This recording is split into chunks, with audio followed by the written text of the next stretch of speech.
In the first blitz game, Kasparov had white. It was a fluctuating struggle, very tense game, which finally ended in a draw. Probably a fair result. Anand showed in that game that he's a class blitz player who really had Kasparov worried. If you like playing blitz, maybe you can always go along to the local Geneva Chess Club and some information about it outside. It's worth going along. There's also discussions about some of the games that were played in this tournament. Look at the opening, Dan. That's interesting. But back to this one. They're repeating.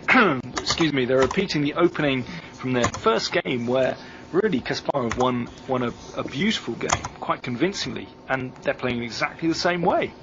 I wonder, so far, exactly the same moves. First 15 moves, exactly the same. Anand hasn't really had time to prepare anything new. Maybe he's got a second idea he wants to try out in this game. Now Kasparov having to think again. Should he play in exactly the same way? Is this position easier to play for white or black? This is often... He's pushed on with G4. Immediately, though, before he played E6 first. So he's changed. Kasparov's the first to get a new movement. Oh, and Anand offering the pawn on B2. What happens? Knight takes B2, Rook B1, Rook C7, Queen C8. C7. Knight takes B2, Rook B1, Queen C7. Doesn't look too bad for that, does it? Knight D5. No, Rook C8 you can play. Oh, Rook C8. You could have played Rook C8 first, that's true. Yeah, that's another story. Well, okay. Knight takes B2 might have been possible, but Rook C8's a safe move. Anand attempting to improve his play in the first game, but I'm not totally convinced by this. B3 has come all the same. Now, where does Knight move back to? B6? Yeah. Then A3. Ooh. I suppose you're just going for a simple something takes C2 at the moment. So, what do you play? Queen D2, followed by Knight D5. Knight D5. Actually, E6. But now where are you going? B4. The knight is a bit short. Knight's chasing around the board. Yes, it's almost comical how these two knights have been hopping all over the place and nothing else has been happening. But okay, I think this is okay for Anand. Somehow this knight on A3 looks very odd indeed. It's getting critical very quickly. Knight down to D3. What do you think? Knight D3. Maybe then bishop takes D4 and rook takes C2. And it's very risky. You're giving up your black squares for that pawn. Queen's come to E1, defending the knight on B4, trying to hold his position together. And then, well, who's got the worst place? H4, Kasparov advancing those pawns again. Obviously, you can't take an H4 because you lose the knight on D4. I suppose you can play C4 and the knight on A3 might look a bit silly later on. Maybe rook D1, bishop E3. He's trying to play. Well, we're going to get the same structure: pawn down to H3, then G3. That's right. Oh dear. Yeah, let's hope. He's done it. Well, we've almost got the same pawn structure as in that first game, and somehow, I was very sceptical about White's position in that game. Knight B5. You know, Knight B5. This is quite dangerous. Knight takes B5 is possible, with ideas of if the bishop takes A1, knight takes D6 check. If the knight takes B5, there's bishop takes B5, and both white rooks are on prise. So, okay, rook D1. Just bringing this centre. Now look, a knight finds a better square. Knight C3. Oh, there's a pin.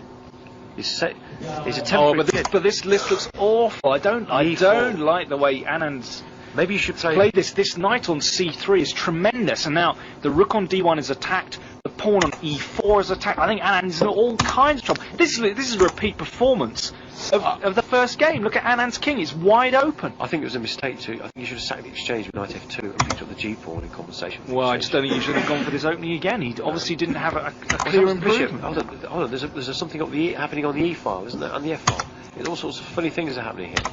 Knight F5. Okay, Anand has given up a couple of pawns, just trying to get some play, but it looks desperate. Queen C6. There we go. We got the same mate thread again. It's the same as in the first game. Queen E2, defending against the mate, but this is pretty ugly. Oh, Queen E4. That's a powerful move. Hitting the rook, pinning the bishop. There can be all sorts of exchanges here. Just a rook to F1, rook to F1, and then bishop H6 just wins on the spot.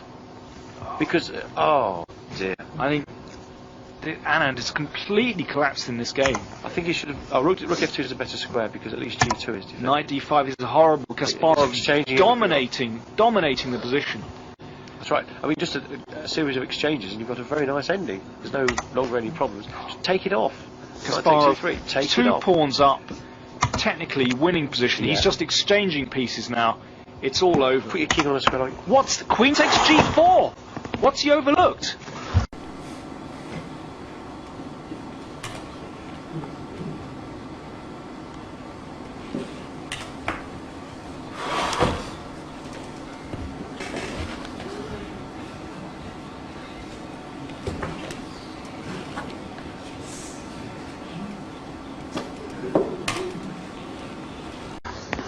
This is incredible. The queen on g4 attacking the rook on c8. Now, black's queen is attacked on e3. White should have played. Wait a second, queen. The black queen moves back. Queen check. King He's up. castled. He's castled. He's sacking Oh, he's his queen. castled, sacking his queen. He should have played knight takes e3, and then he got the technical position. Queen takes e3 was just 2 laps. There's a lapse. Well, it's Kasparov's got a big extraordinary. advantage on the clock, but suddenly. What, how's the Position is position? over. What an elementary blunder from Kasparov. He had a winning position, and now how is it? Well, completely unclear. Kasparov still has chances here. It was a rook and a bishop for the queen, but Anand moving the queen in. Knight d4, maybe now e4 next move, and the idea of bringing the rook down the c5. Oh, but Anand just Knight F3 munching these pawns. Good move. The queen on Stopping b7. E4, stopping E4. Covers the pawn on e4. About Now rook how- c3. Got to get active. Got to Clock get time's active. 1:45 for Anand, 2.5 minutes for Kasparov. You've got to get active. Rook c3. Come on, get those pieces going. Double the rooks, maybe. Oh no, double rooks is disastrous. f7 drops. Well, there's F5. knight c4 go. I think Kasparov is completely lost. What an extraordinary blunder. Yes. Yet an elementary oversight. Knight e6 and then knight c5 maybe. I don't know, but the black pieces aren't really working No. in harmony, are they? I think the most important thing, Anand has got rid of those pawns that were cramping his king, so Anand's king is safe, and I just cannot believe that move from Kasparov. It's blitz, and in blitz all is fair. Okay, knight c4, there we go. d5. Pawns, oh, now Oh, queen God, it's takes, queen rook d5, takes rook- knight. Very very nice pretty. tactics, but knight d6, what about knight d6? And then the f7 square is. Knight d6 looks good, there we go. Knight e3 check, king h3. The king is pretty safe on this square. You can't get a rook to the And now h5. f7 is caving in, and threatening rook takes f7. F5, ooh, but F5. now his king It's is the only very hope. exposed. It's- Ooh, Kasparov wants to play rook f6, rook h6. Yes, what can he do? Has he found some way to confuse the issue? What to play? Queen to e7 or something? Queen to Queen- e6? At least there's some checks on the Okay, white and now side. what about rook f6? F4. He's played f4. Kasparov fighting for his life here. Kasparov is incredible resources again. It's Knight amazing. f7.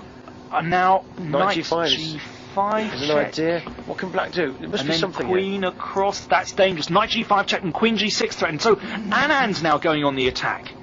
That's right. And look at the times.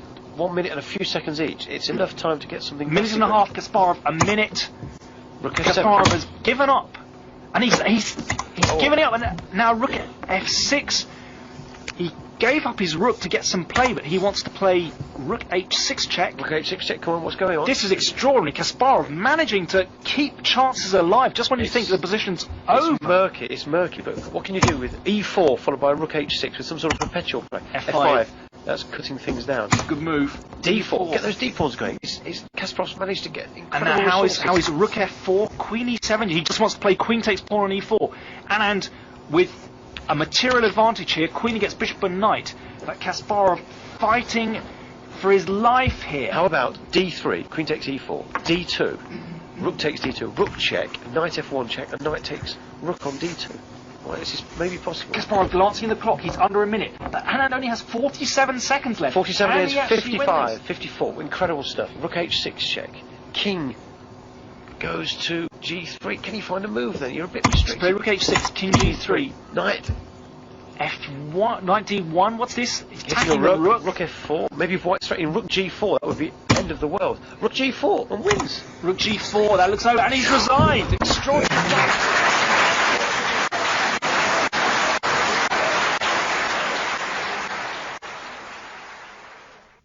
Let's just go back to that critical position in the final game. Here Kasparov played queen takes e3, blunder, and then Vishy played queen takes g4, so that the rook on c8 is attacked by the queen on g4, and the rook on e1 has been uncovered by the queen and is now attacking the queen on e3. So something had to give, and that's why Kasparov gave up his queen. but a really terrible mistake. Instead of that, it was possible just to play knight takes e3. Just exchange the pieces the other way around. And now Anand really must recapture. Queen takes e3. Queen takes queen. Rook takes queen. And simply castles kingside. Kasparov is 2 pawns up here. I don't think it's going to be terribly difficult for him to win. And next move, he'll be able to play pawn to f5 and just steam those pawns down the board. It's just a completely winning position for black. There was a time when Kasparov was considered to be invincible. He just went from tournament to tournament, leaving a trail of destruction behind him. Times have changed. The cracks are beginning to show, and his rivals can sense that the gap between them and the world champion is narrowing. This was the big prize. C'était vraiment le grand prix. I'm absolutely delighted that I won it.